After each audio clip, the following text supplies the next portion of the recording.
حفیظ جالندھری کا نام تو ہم نے اسکول کی ابتدائی جماعتوں میں سنا تھا اور ان کی نظمیں پڑھی تھیں، لیکن پہلی دفعہ لائل پور کاٹن مل کے ایک مشاعرے میں انہیں سننے کا موقع ملا۔ یہ 1957 کی بات ہے۔ اس زمانے میں بھی شعر کہا کرتا تھا اور میری خواہش تھی کہ حفیظ جالندھری میرے استاد بن جائیں، لیکن اتفاق یہ ہوا کہ ان سے میری پہلی ملاقات 1962 میں ہوئی، جب میں گورنمنٹ کالج لاہور میں لیکچرر تھا۔ ایک تو یہ ہے کہ حفیظ جالندھری، جیسا کہ کہا گیا ہے، انہوں نے رسمی تعلیم بہت کم حاصل کی تھی، لیکن اس کا مطلب یہ نہیں ہوتا کہ جس نے رسمی تعلیم حاصل نہیں کی اس نے تعلیم ہی حاصل نہیں کی۔ یہ مطلب بالکل نہیں ہے۔ انہوں نے مطالعہ کیا تھا، انہوں نے بہت باریکی سے شعر کے فن کو سیکھا تھا۔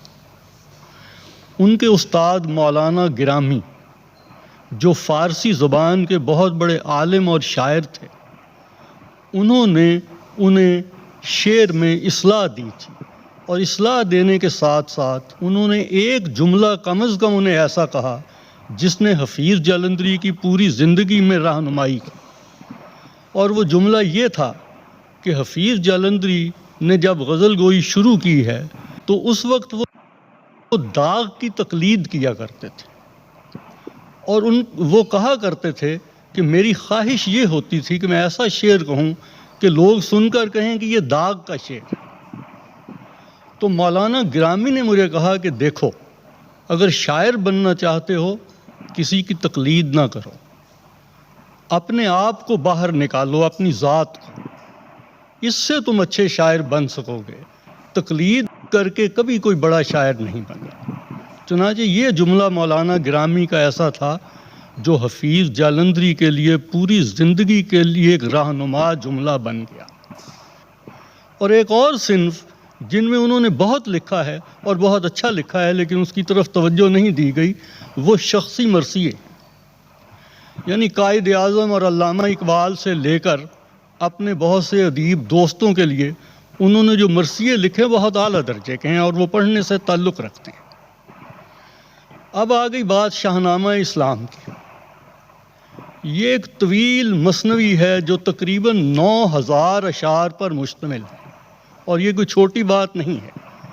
اس طرح کی مثنوی لکھنے کے لیے ایک منصوبے کی ضرورت ہوتی ہے۔ یہ نہیں ہوتا کہ آپ شروع کر دیں اور وہ کلام آنے لگ جائے اور آپ لکھتے چلے جائیں۔ حفیظ جالندھری نے شاہنامہ اسلام 1927 میں آغاز کر دیا تھا، لیکن اس کی پہلی جلد 1929 میں چھپی، اور پھر دوسری، تیسری، چوتھی جلد 1947 میں قیام پاکستان سے ذرا پہلے چھپی، اور وہ غزوہ احزاب پر اچانک ختم ہو جاتی ہے، اور اس کے بعد وہ 5ویں جلد نہیں لکھ سکے، اور غالباً اس کی انہوں نے کبھی کوشش نہیں کی۔ بہرحال تقریباً 9000 اشعار کی یہ نظم ایک کارنامہ ہے، اور اس پر عام طور پر تمسخر سے کہا جاتا ہے ان کے مخالفین، کیونکہ رشک اور حسد بہت ہوتا ہے، یہ کہا جاتا ہے کہ جی اسلام کا شاہوں سے تعلق کیا ہے۔ اصل میں شاہ نامہ کا مطلب ہے، شاہ کا مطلب ہوتا ہے بڑا، جیسے شاہ ناز، شاہ رود، شاہ رگ، اس میں شاہ کا مطلب بڑا ہے۔ شاہ نامہ یعنی بڑی کتاب، شاہ نامہ اسلام، گریٹ بک آف اسلام، اصل میں اس کا یہ مفہوم ہے، اور شاہ نامہ فردوسی کا بھی یہی مفہوم ہے، جس کے سامنے رکھ کر یہ نام انہوں نے رکھا ہے۔ تو اس کتاب میں، شاہ نامہ اسلام میں، بے شمار مقامات ایسے ہیں جو ایپک شاعری کا بہت اعلیٰ نمونہ ہے۔ شاہ نامہ اسلام کے بعد ان کی نثر ہے بہت سی، جن کا ذکر ابھی تک یہاں نہیں ہوا، اس لیے میں اختصار سے چند باتیں ان کے بارے میں کہتا ہوں۔ انہوں نے افسانے بھی لکھے ہیں کسی زمانے میں، اور ایک مجموعہ ہفت پیکر چھپا ہے ان کے افسانے۔ پھر انہوں نے غیر ملکی زبانوں کے کچھ مشہور افسانوں کا ترجمہ کیا، معیاری افسانے کے نام سے وہ چھپا۔ پھر قیام پاکستان کے کئی سال بعد ایک چیونٹی نامہ کے نام سے انہوں نے کتاب لکھی، جو بہت اچھی کتاب ہے، اور اس میں یہ بتایا گیا ہے کہ چیونٹیاں جو ہیں وہ کس طرح سے پیدا ہوتی ہیں، کس طرح وہ ایک سوسائٹی میں زندہ رہتی ہیں، کس طرح مرتی ہیں۔ تو چیونٹیوں کی پوری سوسائٹی سائنسی طریقے سے اس کتاب میں بیان کی گئی۔ پھر ایک ان کی کتاب نصرانے ہے، یہ ان کے انشائیوں اور مضامین کا مجموعہ ہے اور یہ بھی دیکھنے سے تعلق رکھتی ہے۔ ایک ان کا سفر نامہ ہے حفیظ تاشقند میں، جو سیارہ ڈائجسٹ میں قسطوار چھپتا رہا ہے، کتابی شکل کبھی نہیں چھپا۔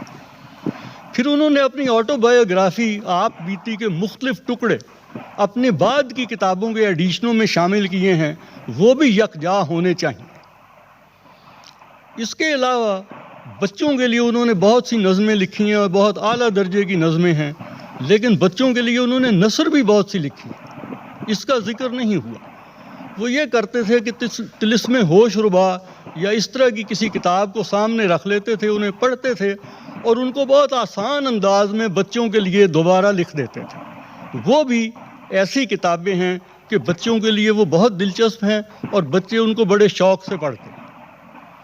اب آخر میں قومی ترانے کے بارے میں ایک چھوٹی سی بات کہنا چاہوں گا، اور وہ یہ ہے کہ قومی ترانہ یہ تو بتایا جا چکا ہے کہ پہلے دھن تیار کی گئی تھی اور اس دھن پر وہ ترانہ لکھا گیا تھا۔ اس وجہ سے دھن کی ایک پابندی تھی اور پابندی کی وجہ سے اس کو اس طریقے سے لکھنا پڑا ہے۔ مثلاً اس دھن میں نے کچھ اور ترانے بھی پڑھے ہیں جو مقابلے کے لیے لکھے گئے تھے۔ اس میں دقت یہ ہے کہ اس میں پاکستان کا لفظ باندھنا آسان نہیں ہے اس دھن میں۔ اب آپ نے یہ ترانہ پڑھا، آپ کو یاد بھی ہے، آپ کو معلوم ہے کہ حفیظ نے یہ ایک کمال کیا ہے فن کا کہ اس میں وزن شعر کو تھوڑا سا انہوں نے کم کر کے اس کو نثریت کی طرف لا کر عرض پاکستان کا ٹکڑا اس میں ایسی خوبصورتی سے سمویا ہے کہ شاید کوئی اور ایسا نہ کر سکتا ہے۔ اور پھر یہ کہا جاتا ہے کہ یہ بڑا مشکل ہے، اس میں فارسیت ہے، سب کچھ یہ کہا جاتا ہے۔ میں یہ گزارش کروں گا کہ قومی ترانہ کوئی فوک پوئٹری نہیں ہوتی، اس میں ایک وقار اور تمکنت ہونی چاہیے، اور اس ترانے میں وہ بدرجہ عتم موجود ہے۔